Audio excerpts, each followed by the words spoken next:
Well, unfortunately for you, je vais parler français, so j'espère que vous allez bien me comprendre.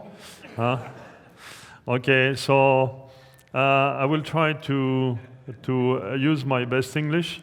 So if at some instance you don't understand myself properly, so just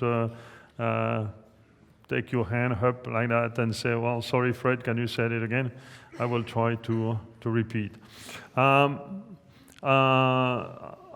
I'm a farmer in France, and I've been in conservation agriculture for the last 25 years. I also do a bit of consultancy and training, and I try to come once a year, basically in England. So I don't like to let the English go further than we are, so that's why I'm here all the time. And the cherries asked me for this Groundswell to concentrate on weeds.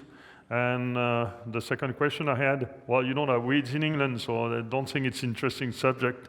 But anyway, I will try, because it's an interesting subject in France. And usually I concentrate on agronomy. And if we look about weeds, mainly we look at two ways to combat weeds. I mean, one of the original way is tillage. So it's something we're trying to ban ourselves. And the second way is herbicide. And that seems like to be the two basic ways to manage weeds, which mean that there is two kinds of agriculture. There is the organic agriculture, which try to ban herbicide and use tillage. And there is a kind of conventional or conservation agriculture that try to use less tillage or no tillage and use herbicide. So I first like to start with this. Well, if ploughing was so good to manage weeds, we will not have weed problems in our countries. And it's pictures I took from different ploughing, and I will show you more. I mean, it's not as efficient as many people say. Neither chemicals. Okay, that's regrowth of Roundup Ready corn in Roundup Ready beans in the United States. Well, you can have very good chemicals, but they are useful, powerful, but they're not as powerful as we think all the time. We have to be very careful. And that was the panel we had about glyphosate, that we have a lot more weed resistance. We have resistance because we have been using herbicide a lot, and more we will use, more resistance we will face anyway, which is the true things for any herbicide.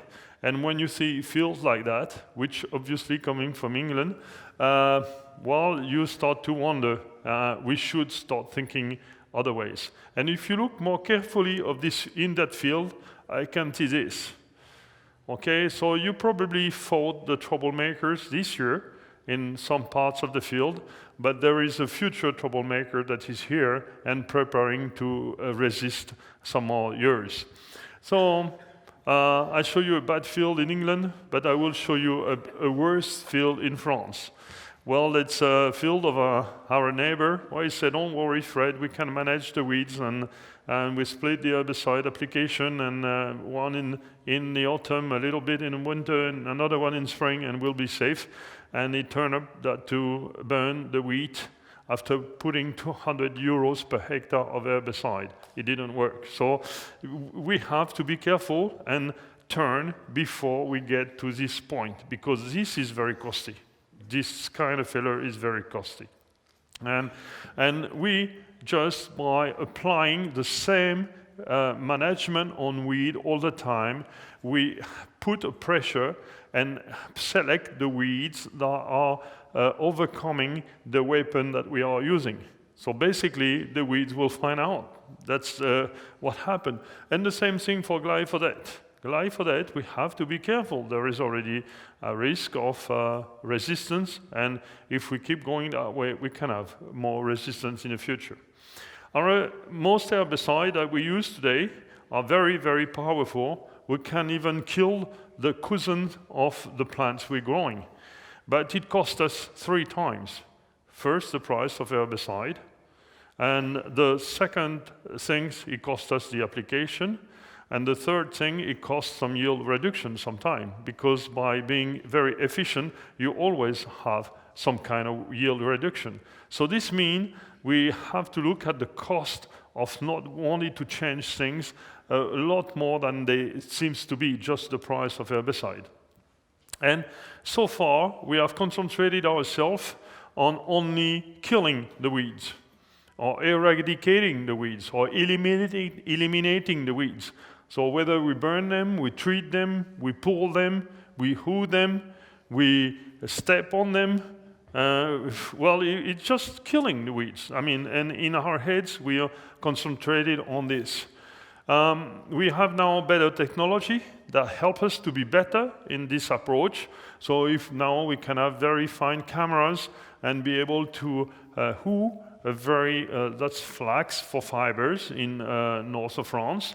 So that we can do a pretty nice job now with the technology. Some other countries are thinking about different technologies. That's in Australia. Now they're thinking about crushing the seeds of the weed in the back of the combine in order to get rid of the weeds. Well, it's another approach. But when you start looking about the energy we will need to use in the future, well, it's not saving energy. It will be adding more energy in the system. And probably in 10 years, they will add another trailer in the back of the first trailer in order to crush the seed that the first trailer didn't crush. So, well, we are very good at inventing technology. So once again, I'm coming to the simple fact that ploughing is not as efficient as we think. Okay, this is taken in France. If you just plant wheat or barley, you know what the problem you would have had anyway. And we have to understand how weeds function. Many weeds can survive in the soil. I'm sorry, I didn't translate, okay, into English. It's already translated into French, so it would be easy for you. So, but then you can read the figures.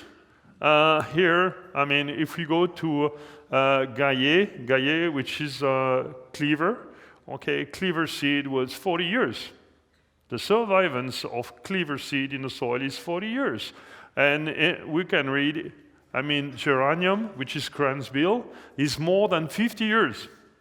When they say more than 50 years, it's okay. So some of the Groundswell that are growing in your field are something that your great-grandfather or great-great-grandfather left. So when you think, thanks, Grandpa. Last summer, I took this picture. That's a dropping of my horse. I was feeding him oats. Well, you see how weed seeds are very resistant. So we have to bear that in mind. And the biggest world record is the nightshade, 1,700 years. Okay, so, well, the combat is lost. Putting or bearing seeds to try to make them disappear, forget about it, especially nightshade, okay? Because one, you will return them to the top. So that's coming back to tillage or mobile ploughing. We had different trials in front of testing or experimentation, and every one of them prove that ploughing is efficient if only practiced once in a while. Only practice once in a while. That's a little introduction to no-till. Okay? That means if you're not ploughing, you got to do something else. And if we look carefully, that's ploughing every year, and this is ploughing every 3 years. So, well, limiting ploughing or inversion of the soil, it's a way to reduce most of the weeds. And if you want to limit ploughing, and I'm sorry, because that's the only ploughing picture I will show at Groundswell. You will forgive me, John, I hope. Okay, but this kind of ploughing, it's not agronomical sense. Okay, it's just a weed management. You have to bury all the weeds and leave them in the bottom. So now we come to shallow cultivation. Shallow cultivation is not efficient as well. If you look at all the shallow cultivating that is done around the world, saying that you will manage the weeds, well, we will have no weeds once again. But shallow cultivation will do two things or three things. But the first thing that it does, it probably get rid of the living plants after harvest. That's what shallow cultivation do. But then it starts the growth of all the weeds and all the volunteers. And that is pretty good at that. But then if we look at this graph, I mean, the plants germinate, 100% germination on only 1 centimeter depth, 1 centimeter depth. By the time you start bearing the seeds, well, you lower the germination. This doesn't mean that the plant will die or the seed will die. The seed go dormant. And they go dormant, as you've seen, for many years. Okay? So this means that the seed are equipped with systems that tell them how deep they are in the soil. And they all time trying to look how deep I am in the soil. And when you bring them back towards the surface, well, they can germinate, but they can measure. They measure that by the fluctuation of the humidity, fluctuation of temperature, also fluctuation of CO2 or N fluctuation, all those kind, or UVs as well, all those kind of things inform the seed where it is in the soil. Okay? The seed never germinate in a hopper, maybe with a little bit of rain. But as soon as you put it in the soil, it will start to germinate. So the seeds know where they are, basically. It's surviving. So this means that also the seeds know where they are in a calendar. I'm sorry, because that is after harvest, that is in September, that is October, that is almost winter. So some seed will not germinate, even if all the conditions are right, because they know they are getting to the winter and they can die by frost. So they will just wait 1 more year. So they even have a calendar in their mind. So seeds are more clever than we think. And that's the big difference between what we call domesticated plants, which are our crops, and wild plants that are our weeds. And domesticated crops, whenever you put them in good condition, they will germinate almost 100%. And when you take wild plants, well, even if you put them in very good condition, they will not germinate 100%, just in case. I got to be there, or I got to have someone surviving to annoy and make sure the farmers remember about me. Then, self-seed bed. A very interesting trial in France. This one is done in the blue is it's on ryegrass. The blue is a wet summer, and the green is a dry summer. Like last year over here, it was a dry summer. So this is the self-seed bed is made with a Horsch SE, very shallow rotavator, and it's seeded with a rotavator again. So that's 100% ryegrass. And if you just go with the Semflex, which is very shallow, well, there is not much difference between when you do self-seed bed with a smaragd, which is 12 or 15 centimeter, you got a big difference. When it is wettier, you got less ryegrass in a weed. When it is drier, you got more ryegrass in a weed. And last year was a good example of that. Everyone that spent the summer making dust, drying soil, they burn a lot of fuel, and they have been completely inefficient in managing the ryegrass or managing the black grass. So I say to many farmers, and I advise you too, it's better to put the fuel in a car and come for a couple of weeks on vacation in France. Your wife will be happy, and it will be even more efficient, because no tilling, it's better than tilling. Sometimes we shoot ourselves in the foot. And this is cover crop. That comes to the next level. Cover crop could be more efficient in dry years, and it is still efficient in wet years to combat weeds. And then this part has been shallow till, but has been managed with semi-auto, disc drill, and the level of ryegrass is even lower. So I put some animation here, but this make a big change. When I say lower, don't put in your mind that's no ryegrass no more. It is lower. That's a trend. Okay, that's just a trend. So if we go to shallow cultivation or self-seed bed, it got to be as shallow as possible. That's the most efficient thing. Each time you increase the depth, you lower the efficiency of the system. Okay? So it's got to be as shallow as possible. I got another example of these things. This Harvalis in France. That's still seed bed and ploughing. That's a regrass on 3 following years on monocrop wheat. That's the same thing, monocrop wheat, but with deep, shallow cultivation. Deep, it's 10 centimeter. So you got 20 regrass per square meter, you got 40, and then the third year you got 1,248. I don't know how they figure the 48. I would have stopped at 1,000. It's already enough. But if you do a very shallow one, well, here you're even better than the plow the first year. You're a little bit after the plow the second year, and the third year you only at 80 regrass.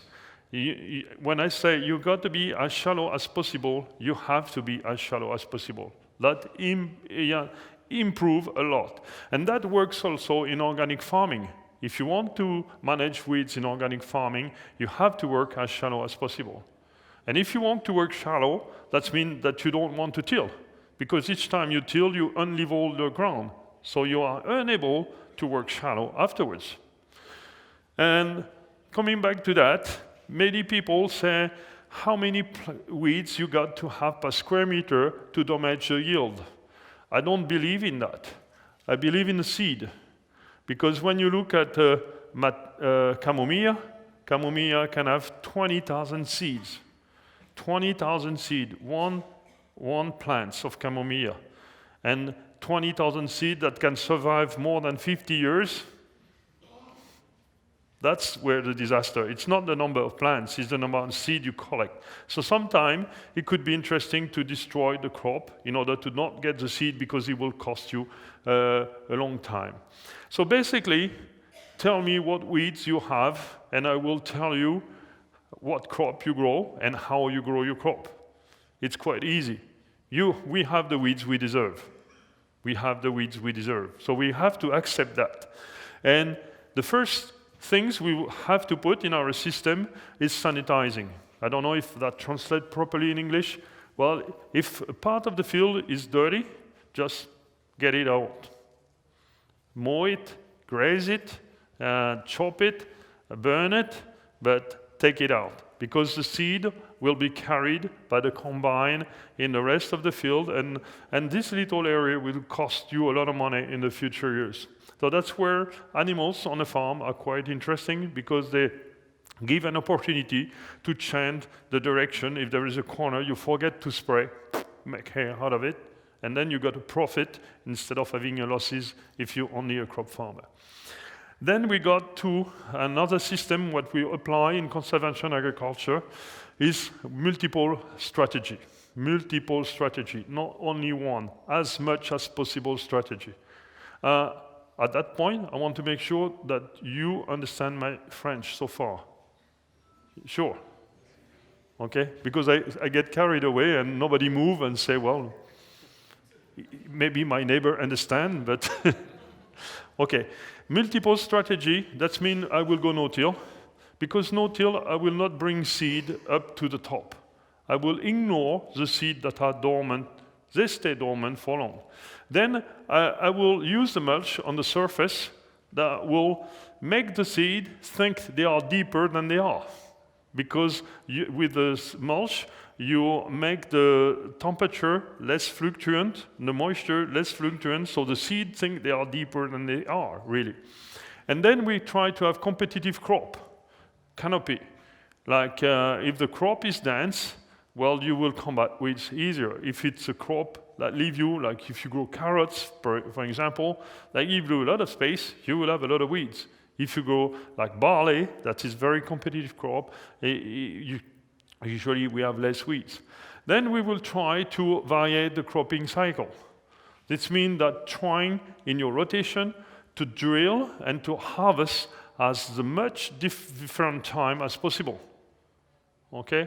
One year, I went to a farm in France because he had a blackgrass problem and ryegrass problem. And when I arrived for the coffee, the farmer told me, oh, I grow 5 crops. I said, maybe I was wrong place. So we grow wheat, we grow triticale, we grow oats, winter, we grow rye, and maybe we're going to try to grow, it's a kind of ancient rye grasses. Well, the first field we went, it was full of black grass and rye grass. So he thought I was good in agrochemicals. I just told him, you bring a bit of nitrogen, you make hay out of that field, and you plant maize. That will help you to solve the problem. So planting and at different time and harvesting at different time. And crop rotation, it's by doing double break. I will come back on that. Is stacking the same plants together and having a bigger break afterwards. But I will explain better how it's work. So basically, you have to keep you with guessing. They are smart, but try to be smarter than them. And then if we look here, where the seeds are located, this comes from Canada. That's where the seeds are in 0.5 centimeter, 5, 10, 10, 15. And the 0.5 centimeter seed bank is what is a problem in in agriculture. In no-till, all the seed basically are in a 0.5 centimeter. So if you harvest wheat with a bit of brome, you plan to plant barley, you will have a lot of brome. It's predictable. But if you harvest wheat with no brome, and you plant barley, you will have basically almost no brome. It's predictable because you're not bringing seeds back to the surface. So it's good and bad. You just have to know where you manage. Here, in a plow system, well, there is seed everywhere. It's very homogeneous. So if you are a farmer managing well your weeds and still plowing, your weed pressure is low. And if you are a farmer not managing well your weeds and you plow, your weed pressure is high, no matter you plow or not. And believe it or not, the seeds are part of the organic matter of the soil. When we analyze the organic matter, they burn the soil, and if you have a lot of seed, that increases the organic matter. Nothing to do with soil structure, it's just more seeds. Yeah? So tillage, there is very obvious that tillage weeds start crops all the time. And I have many evidence of that, and you've seen many evidence. It starts because they move the seeds and lift up the dormancy, and also generate the mineralization, and plants start when there is a little bit of nitrogen and fertility in the system. So that will start weeds. So sometimes avoiding tillage can do a lot. And then we had the good information from England that if we leave the seed on the top of the soil, and thanks to England, the declining is very fast, 70% the first year. Whatever kind of seed it is. It could be cranberry seed or nightshade seed that can stay for 1,000 years on the top of the soil, 70% disappears in 1 year. It is a lot, but it is not enough. It's why it is important to wait for a second year. So you go down to 90%. So don't take your figure 70, 90. It could be only 80, but it's a lot anyway. So if we can leave a third year, it's better, fourth year, it's better, but the second year is very important. And because the survival is not heavy in the top of the soil, because many things can eat the seeds, it can decompose as well, if the mulch is good. So it's a bad way to stay alive. That's a trial that was done in the United States about Cetaria, which is summer grasses, and they bury the seed at 0 centimeter, so they live on the soil. 2 years after, just 11% of the seed were alive. 11% alive. That means 90% were dead or disappears. They bury the seed at 5 centimeter, not much, 5 centimeter. 2 years after, 28% was still alive. That means the depression was 2/3. And at 10 centimeter, not much, 50%, 55% was still alive. So burying the seed is not a good strategy to get rid of them, basically. We got another things in France. Here it's ploughing. They're trying to plant late, so you got less ryegrass. But if you do stale seed bed in the middle of the summer, you got more ryegrass. So we definitely know that the biggest problem with ryegrass is stealing the soil in the summer when it's dry. These figures is 2004, 2005, 15 years ago. And I don't want to say we're smarter than any other guys, because a lot of friends, they spent last summer doing tillage and dust during the summer. Myself, I took vacation in England because it was cooler than staying in France. This is about Groundswell. You understand Groundswell? Okay? That's little plants in the back, you know. By the time you plant oilseed rape, you have Groundswell. I don't know. And this is tillage, and we have 100 Groundswell per square meter. And when you get to kind of no tillage, we go down even to 5 Groundswell per square meter when you put oilseed rape. Because when you start tilling, and you do go a little bit deep in that soil, you bring Groundswell seed to the top. And you pollute your seeding horizon with living seed, and the 2 first centimeters are very clean of Groundswell. So you have to be very careful, and the oilseed rape body in France told the farmers now that the best herbicide for Groundswell is no-till. So that's quite impressive, 95% effectiveness. Wow. And so I did put it like that. So I'm going to come to a field. That's a field of barley, and cover crop really help us also. And planting in cover crop, well, you use the space, because if you kill or if you leave the space open, you will have something growing. So we use the space to grow something else, but something that we choose. That is barley, and this barley had only a broad-leaved herbicide. That's in February, and the first picture was in November. And then the cover crops help to combat the weeds all the way when you seed. It's a very impressive trial that has been done in France. And they were sitting on 5 tons dry matter cover crop, like the picture you've seen, and they compared different drills.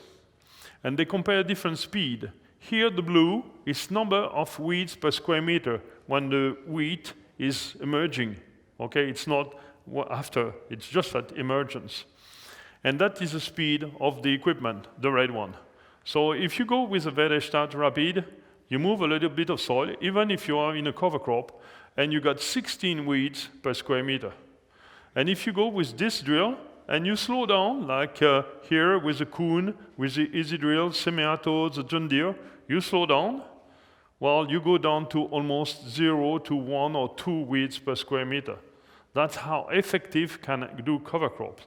And when you direct drill in a cover crop, you will even move less ground, because the ground is held by the roots of the cover crop. So the disc can open and move back like that. You almost, I mean, when your neighbor don't know that you have drilled a crop, you're pretty safe. And that's make a big difference. And here, they plant with the Amazon Primera, and they had to chop the cover crop. They have 26 weeds per square meter, and I'm pretty much sure if they did disc the cover crop twice and planted it with a power arrow, we would be between 50 and 80 weeds per square meter, which is still reasonable, but which is normal. You see what influence you can have. And we have to add those different things together. And why cover crop help? And that is very recent finding from INRA. And they find that carabidi can eat 1,000 to 4,000 seeds per square meter per day. When the researcher, Sandrine Petit, told me that, I asked her twice. I said, I didn't understand. You say per day? Yes, 1,000 to 4,000 seeds per day. Per day. So you know what, in per square meter. Okay, you see how big is a square meter. So you know why it is important to take vacation during the summer and let those things work underneath. There is also special carabiner for special plants. So more seed you have of one weed, more carabiner specialists of this weed will arrive in your field. Okay?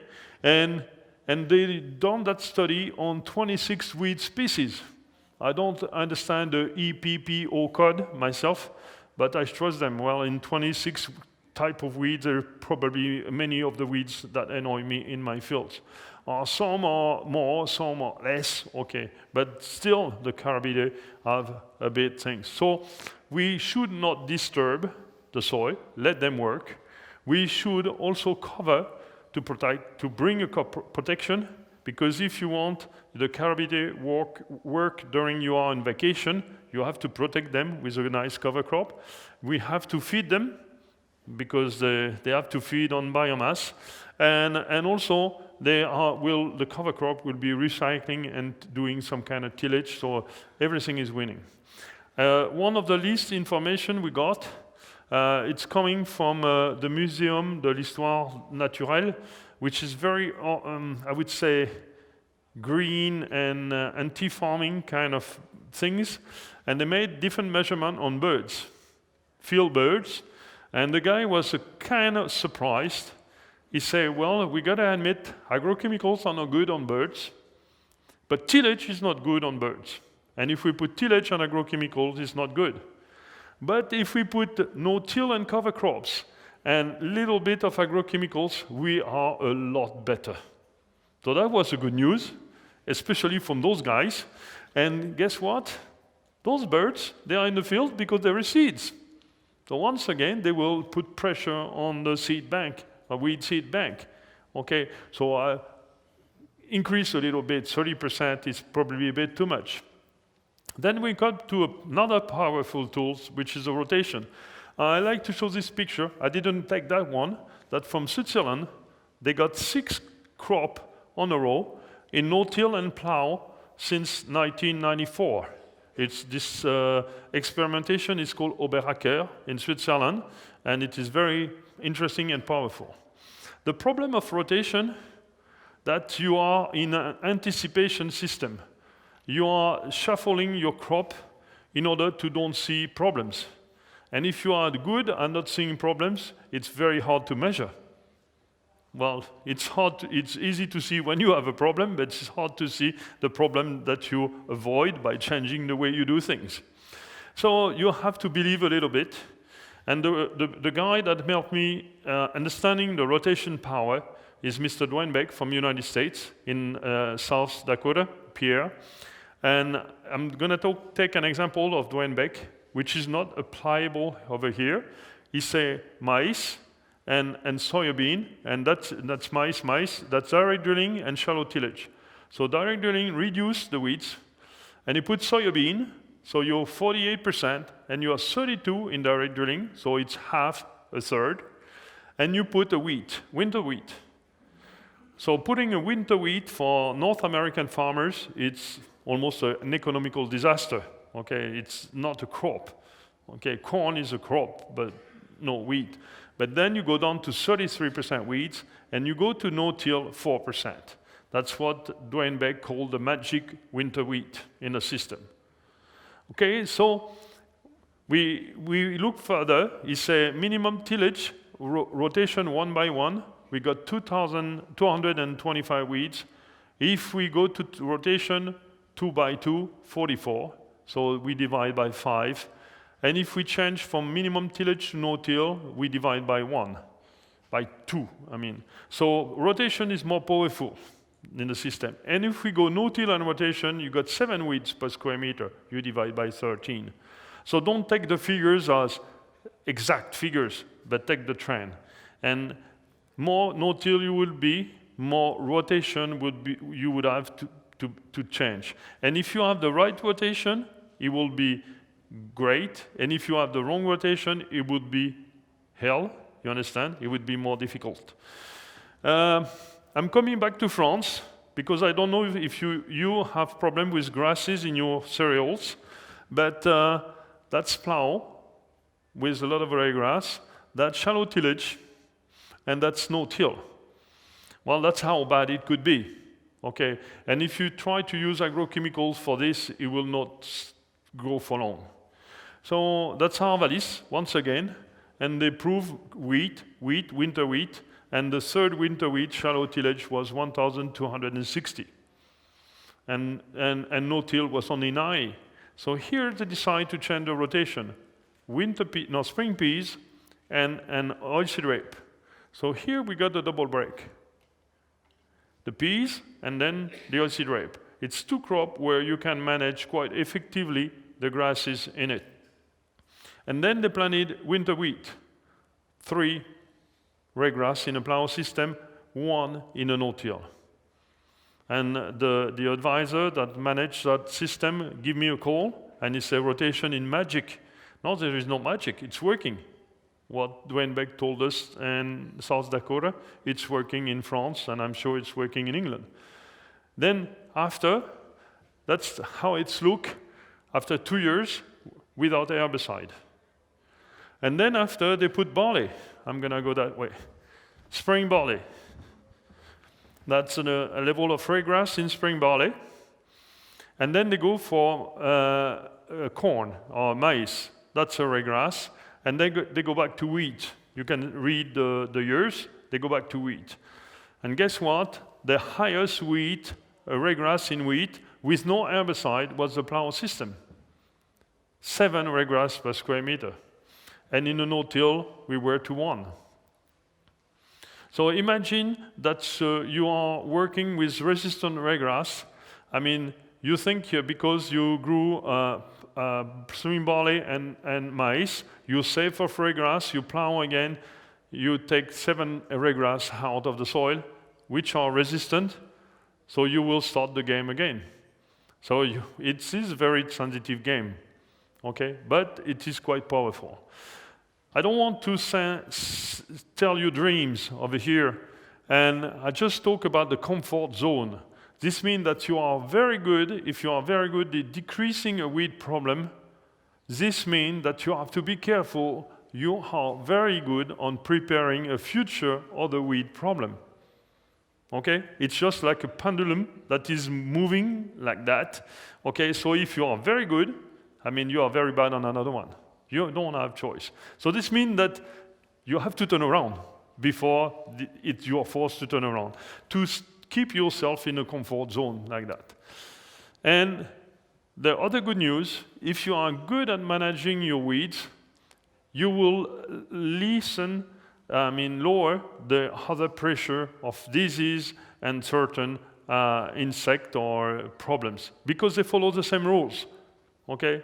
Usually ryegrass, blackgrass, slugs, and some kind of crop disease, they follow the same thing. We had that story about mycotoxin, and mycotoxin was higher when you have wheat following corn, maize.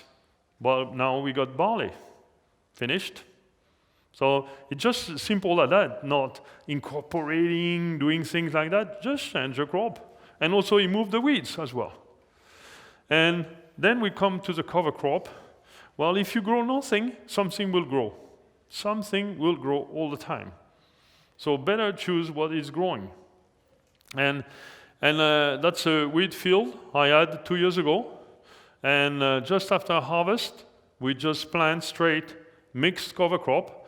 And we just go after harvest and use a clean stubble to establish a mixed cover crop.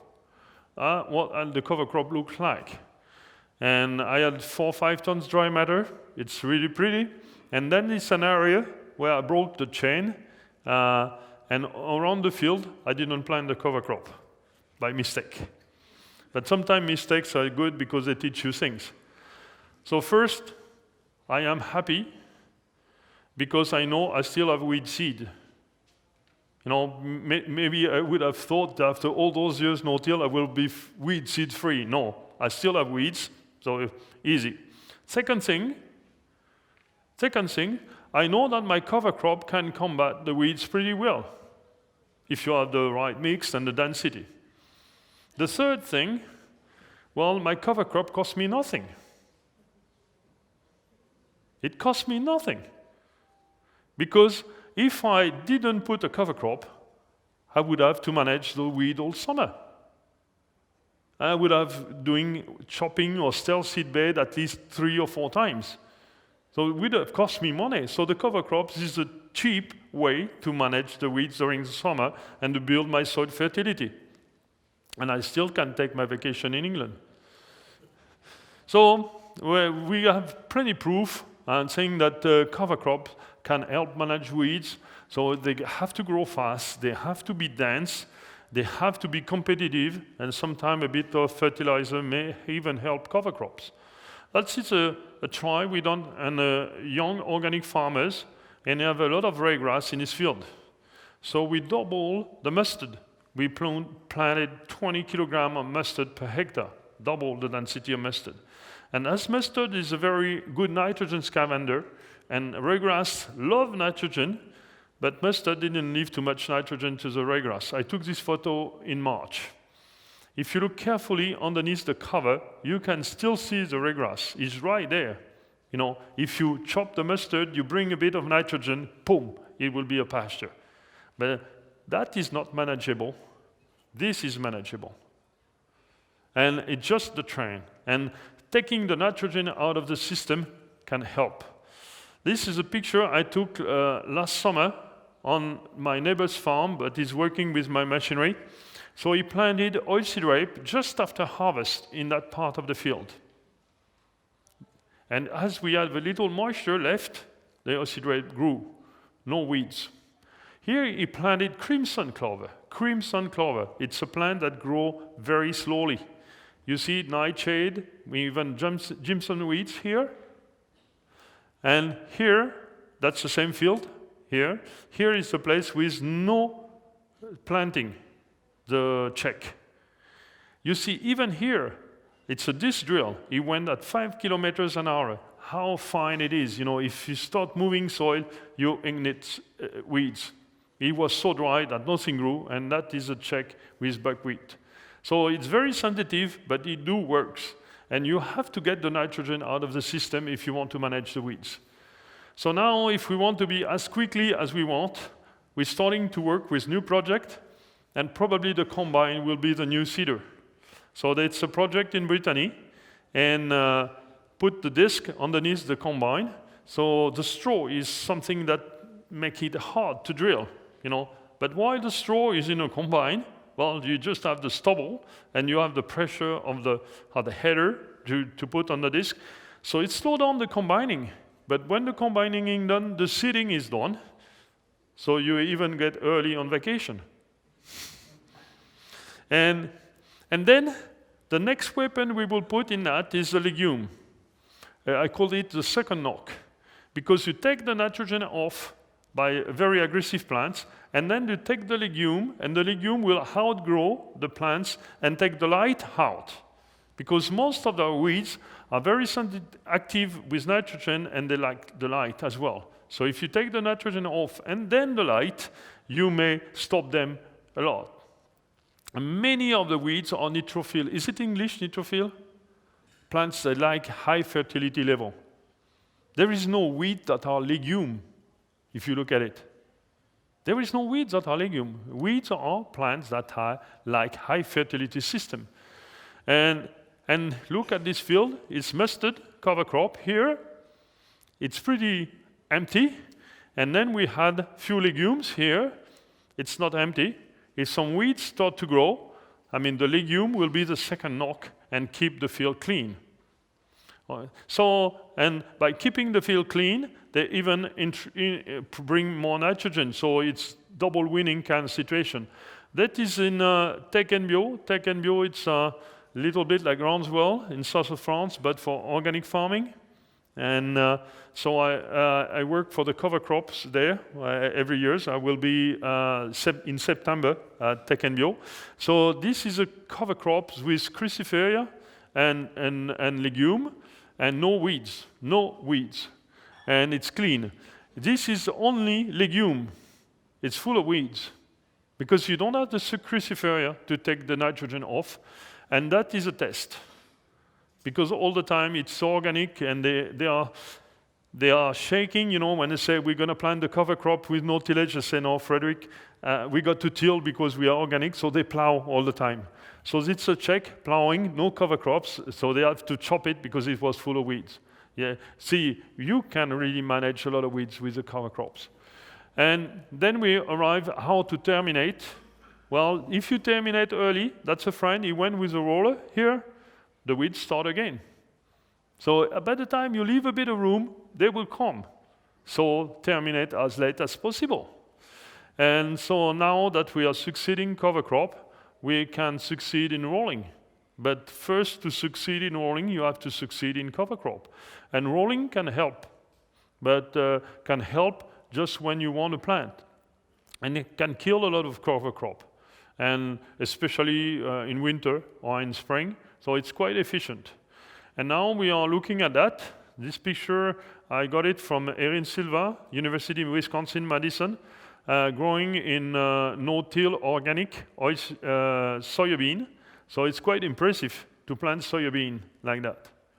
But the soybean has been planted, and they roll the cover crop after, and that's how the soybean getting out like that. So once again, don't make it as a dream that will be the solution for everything. I think this year with a wet spring, it's going to be hard to make it work. Okay, these things work a little bit better with a little bit of agrochemicals. Many in eastern United States start to think growing green and planting maize with a system. So the machinery is adapting and the technology is adapting. That's my friend Steve Grove, and planting beans and corn. And that is a very good soil protection, especially if you turn dry during the summer. And look at that. I'm not doing that on my farm yet, but it's something I'm planning to do. You probably are managing weeds even in the emerging corn and soybean, probably 1 or 2 months. It's just what we need, and then the crops will take over. And you manage the water at the same time. But if you want to manage that, you got to reach 7-8 tons of dry matter. You really have heavy dry matter. And growth is growing those pumpkins as well. And to grow pumpkins like that, you just can pick them up and load them on a trailer and ship them. They don't have to wash them and to brush them that they used to do. And the good news in that a few years ago, he was asking a beekeeper to come with bees to do the pollination.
Okay. Okay, I'm gonna keep like that. You get my French better in the back? Wave your hand. Okay, that's fine. Thank you. So now with the bees, he's got a kind of interesting things. He was asking a beekeeper to come to do the pollination of the pumpkins. It did cost him some money because the beekeeper said, "Okay, I do the work, or my bees do the work, but yeah, you give me some dollars." But now they found out that most of the bees are living in the soil. And some special, wild bees are living in the soil. And now that he's doing cover crop and no-till, he has a lot of wild bees in his soil, and they're doing a lot better work than the domestic bees. So now he said to his pollinator, when he come, you can come and pinch my nectar and my pollen, but it's gonna cost you some dollars. So, you know, they're very strict on the dollars, the American. Huh? And he's growing also tomatoes. So you see, he didn't unroll round bales. He just used cover crops. So you can go very far.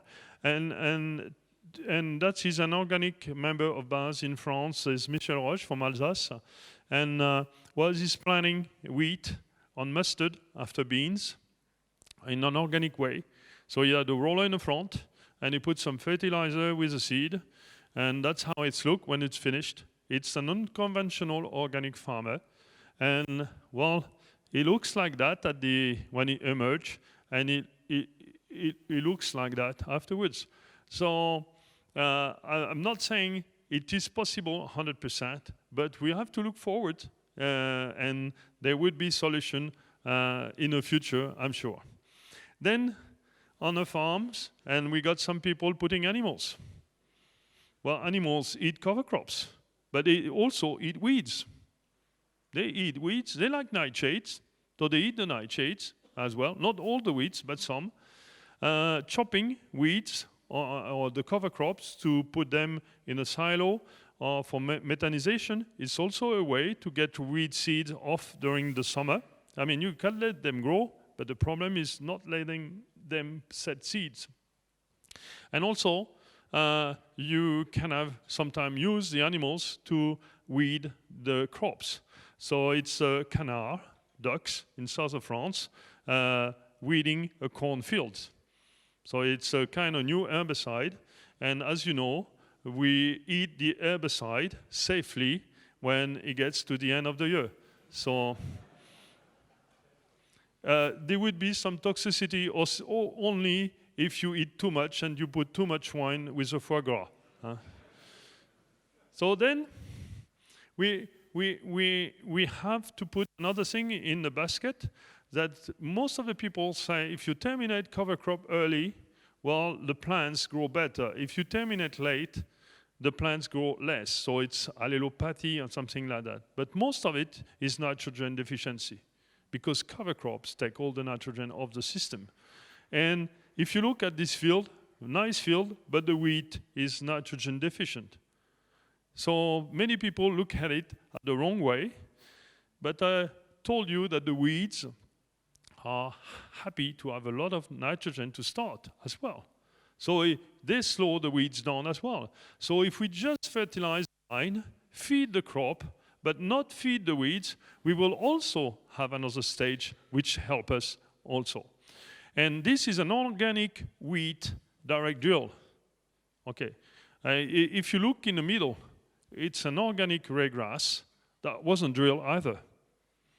But and the farmer put a load of fertilizer in the middle, and he harvests 5 tons, or it's not wheat, it's triticale. He harvests 5 tons of triticale, and you see the ryegrass is in the middle, but very calm. It's not above, because the level of nitrogen in that field is very low. And low nitrogen, the ryegrass, not crabgrass, blackgrass, stay idle. Many people someday ask me, how do you herbicide your corn? Keep it clean. I say with corn. Because when I had a hole, well, the weeds grow. I mean, the main thing is to have a dense crop, a good crop.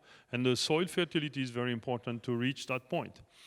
Then we can associate crop together, just like cover crop. It's something we are not good at. We have to be better at that, because double knock will work. And I went recently to Canada. When I look at that, it's chickpea and flax together. They grow well. And even they can grow chickpea with less fungicide, because chickpea is very sensitive to fungal disease. So they save on that. And they harvest chickpea and flax in 1 hectare, the harvest of 1.5 or 1.7 hectare. And triple crop, red lentil, pea, yellow mustard. And this makes me, French, not very proud. You know, everyone around the world eats Dijon mustard. Even in France, we eat Dijon mustard. But I haven't seen many fields of mustard to make Dijon mustard in France. They all come from Canada. And, you know, they produce peas and do Dijon mustard like that. And so another example that really help us to understand about the weeds is companion crop. So we are going, I'll take that out. It's with oilseed rape. And the oilseed rape is here. And we mix it. And that we choose our weeds, basically. And the weeds fades, or the companion crops fade down. and you start having that. Our friend from Germany are starting that, and they do work as well in Germany. And so now a field of oilseed rapes may look like that in the autumn. No spring, but it's lentile mixed with the buckwheat. Sorry, there is one regrowth here, but it can be like that. So that was called high intensive ecology farming. And now we know that we have the same number of weeds, 57 Groundswell per square meter, whether you have cover or not cover, but the weight of the biomass of the Groundswell is 4 times smaller. So when you get in spring, the oilseed rape will overgrow the Groundswell. And if you don't have the companion crop, the Groundswell can be quite aggressive on the oilseed rape. That's also, figures we got in France that conventional tillage and that direct drilling with the biomass of the companion crops and biomass of the oilseed rape, and that's a Groundswell level. So seems to be pretty safe. I'm not saying with this system you will solve a big, heavy Groundswell problem, but if your Groundswell is low, you will not need herbicide to combat. And the good thing, that helps us also on insecticide. We were not expecting that at all. But now, a flea beetle, I don't know what you call them, or the stem beetle as well, we got a lot less when the cover crop is there. So good result on that. So we suppress quite a lot of insecticide on oilseed rape as well. We didn't suppress because we wanted to suppress. We don't do it because we don't need to do it. So I'm pretty happy now that on my magazine, I can see advertisement for seeds to replace herbicide. So there is still marketing, but it's a better tools than herbicide. And we fool, I don't know if it's proper English, we fool the insect. And we usually say with my colleague Christophe, when the neighbors don't know what we did plant and we expect to harvest, we are safe. And the problem starts that when we don't know what we will harvest ourselves. So sometimes it do happen. Then you have to be opportunistic. If you start cover crop, you will say you will have new opportunities coming. This is a cover crop in southern France in monocropping corn. The farmer tell, when do I kill the cover crop? I said with a combine harvester around the 15th of July. He look at me and say, yeah, I never grew crops. It's clean, you know. It's clean. You grew corn for 30 years, and it will make seeds for you cheap to grow future cover crop. That's a cover crop that I usually mix cover crop that I plant between 2 maize on my farm. It's veg mixed with peas, a little bit of beans. I had phacelia, but sometimes I harvest that. You know, if it's clean and get through the winter, I don't plant maize in spring. I just harvest. Next year, I will add radish in that. I will have radish. And I'm pretty much sure that the seeds of the radish, of the radish pods will be better threshed because I had peas and beans, and that will help to thresh in the drum. Because threshing radish is a nightmare. So, believe it or not, this is a field, a cover crop mixed of Christophe, my colleague. He put only 4 kilos in the mix with all the other cover crop, 4 kilos of oilseed rape. And last year, the winter was very severe in February. He freeze all the covers except the oilseed rape. So he called me up 1 week later and said, well, the oilseed rape is alive. The only thing I got in the field.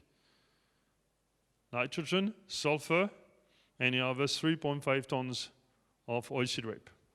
That's how clean it was. No herbicide, no insecticide. But in the rest of the field, that was 17 hectares, but in the rest of the field, he resumed to plan A. Plan A was to grow a cover crop to go back to spring barley. Okay, so he was disappointed to resume himself on 10 hectares on plan A. You imagine the plan A plus was a lot more financially interesting. One other thing I do on the farm, it's I made that change rule. overlaps the succeeding crop. So I plant barley, that's barley after corn. We can see some corn stalk here. And I plant oilseed rape, and that will be next week on my farm. And I plant buckwheat with it. I spray for the grasses in the middle of July, and I get a field of buckwheat. So now I killed my cover crop with a combine harvester. Well, that is the most profitable way to get rid of a cover crop, I can tell you, because you get some euros in a bin. And the oilseed rape is underneath, and that's how a field looks like when you get in October.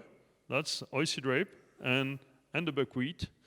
And when you finish the harvesting, it's how it looks like. So you get a little bit of income, you grow more diversity, fool the insect, and then you follow with the buckwheat, with the oilseed rape. Some colleagues in the United States are looking at relay cropping. I think it is a very powerful tool as well, because you got something growing when you harvest the cover crop. And the cereal here is their cover crops. So we have to think about that. So we're trying new things in France as well. And we're starting to have quite interesting results.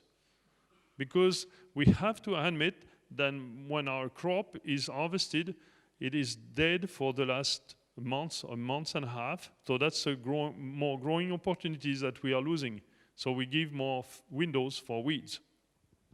We're going also to permanent crops, permanent cover crop. That's to change the rules once again.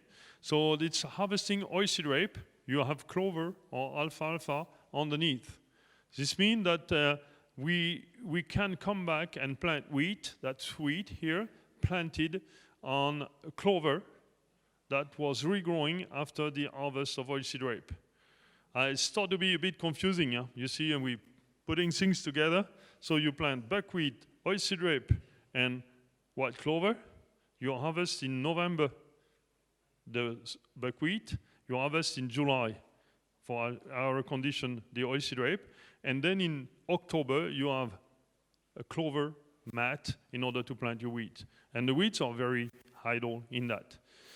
So sometimes it could be alfalfa. It's a little bit more difficult to manage. And also to change the rules, it's early planting crops. It is thinking out of the box, because for many farmers, planting early means more weeds. And we tend to plant late to have less weeds. But we try. I mean, normal planting, early planting. You outgrow most of the time. And we could have the opportunity to put cover crop. And the one that opened the game on that is the guy from Switzerland, Oberacker.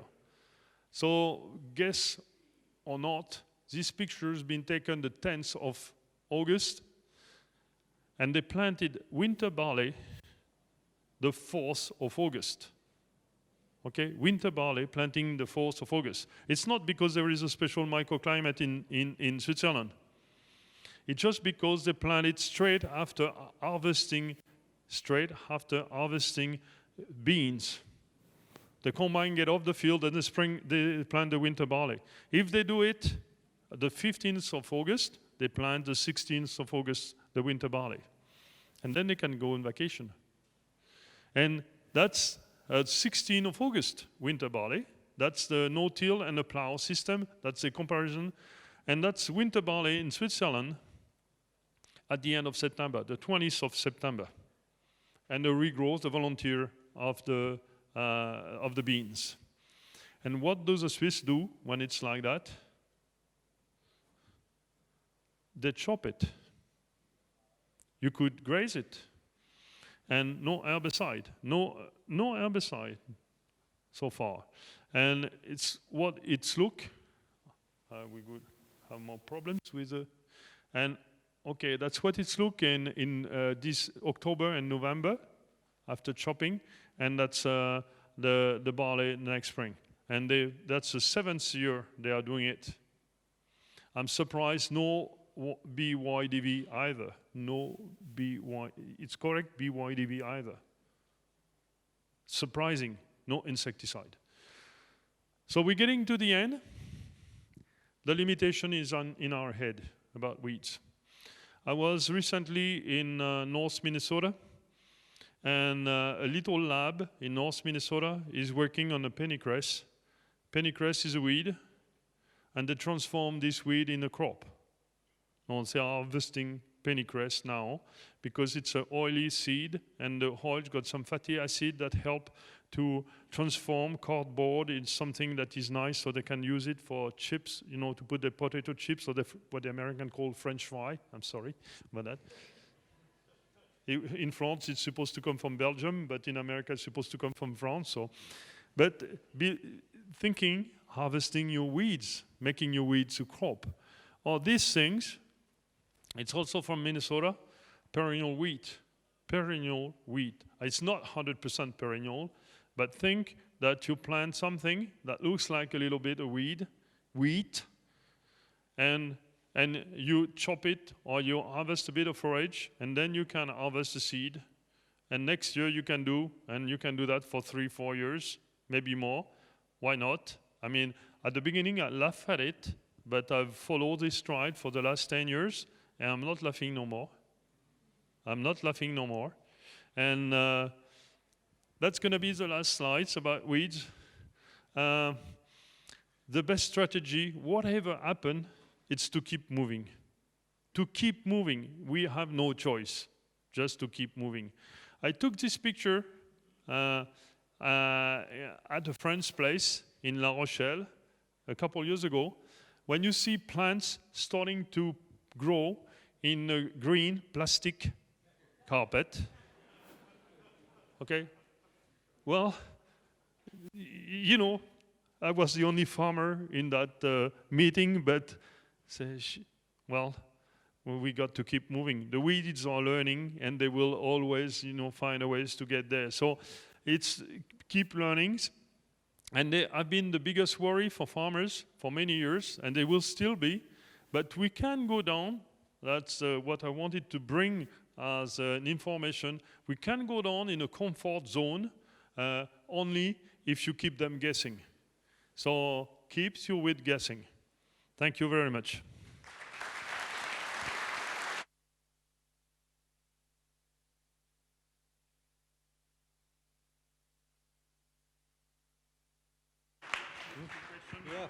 Yeah.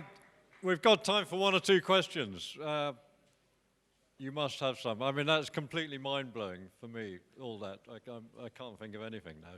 But a question, anybody? I think you've blown all their minds, Frédéric.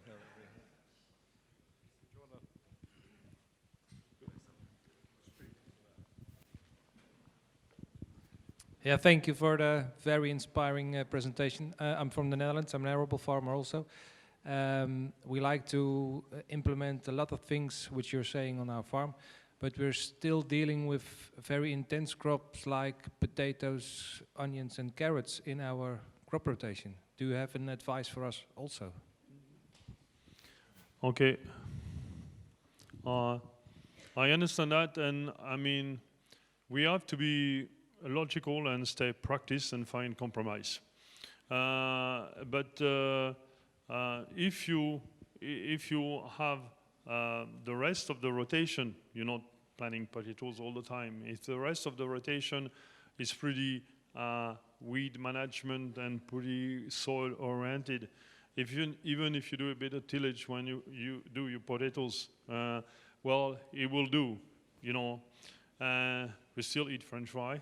And then, well, it's try to compensate the harm you're doing with the potato. Like I say in the previous panel on glyphosate, there is no agriculture without impact. Okay, it's just to lessen our impact we're doing in our fields, and if you mix cover crop before, mix cover crop after. Sometime in France, I try to promote maize in a potato system, okay, because maize is high carbon as well as a crop, and maize help to combat broad-leaved, summer broad-leaved, and potato system or sugar beet system, summer broad-leaved are the big problem. So there is solution to lessen the impact. We have also some trial at the moment in France and in Belgium about making the ridge in the fall, ridging in the fall, putting a cover crop and planting into a cover crop. We also asked Brandon Roque from Colorado a few years ago to come over here, and we exchanged with him. And well, he's coming from deepland climate, but the ways he does things is quite inspiring, and planting companion crop with potatoes as well. So, well, you will still do a bit of tillage, but if you can change the rules on other sides, I think there is big improvement to do in potatoes, and maybe in onion, garlic, and very specialty crops like that. So, but still, we got to compromise, and we will not make. I don't know if this translates in English. We say we can't make omelets without breaking eggs. Okay.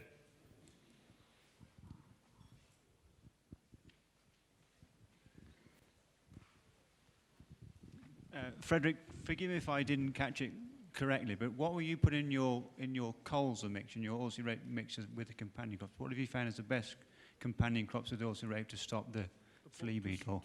To stop what? To stop the flea beetle. The flea beetle. Yeah. On oilseed rape. On oilseed rape, yeah. Few things. Well, we have to have in mind that insects are geared by look, by the colors, and by the odors. That's very basic. Insects are very basic. That's the first thing.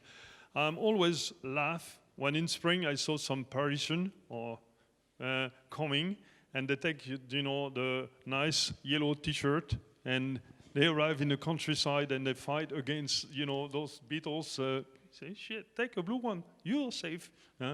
But no, color and others, okay? And most of insects are also very specific to a plant, very specific. So they can pick that plant from miles away. So the good thing is to change the odors and to change the colors, to change the aspect of the. So sometimes we put fenugreek in the mixed, because fenugreek is very smelly, like the curry kind of smelly. We put some hemp as well. Hemp has quite some odors as well. And then some of the plants have to get above. It was hard at the beginning because we wanted to, the lentile. The lentile was underneath the oilseed rape. So you still can see the oilseed rape in October, in November. And so we were feeling safe, that was the beginning. Now, if we have a bit of buckwheat that overgrow, or a little bit of flax, or a little bit of Niger that overgrow, why not putting a little bit of sunflower? You don't grow much sunflower over here, but a handful of sunflower per hectare, it changed completely the look of the field. But by the time we overgrow the oilseed rape, well, the field don't look like oilseed rape no more. And it don't smell like oilseed rape.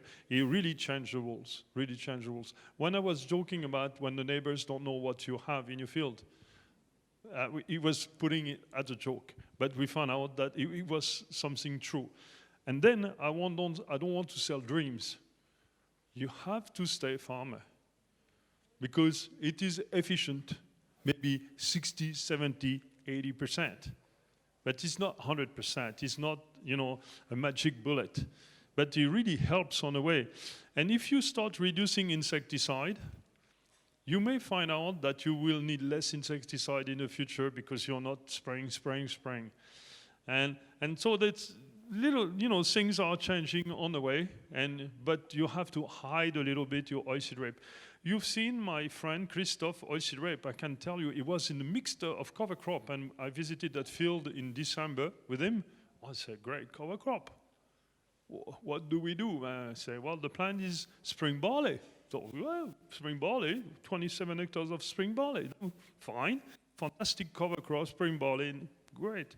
And poof, that's opportunity in spring, and the oilseed rape was 3.5 tons, which is a great yield in our area. 3.5 tons, and it was buried inside a cover crop. I planted the oilseed rape a month and a half earlier than everyone in our farm. That's the other trick. You change the rules. The flea beetles, what they do? When you plant the oilseed rape in my area, at the end of August, many people, everyone, plant at the end of August. Because usually we get rain at the end of August. And then the oilseed rape start.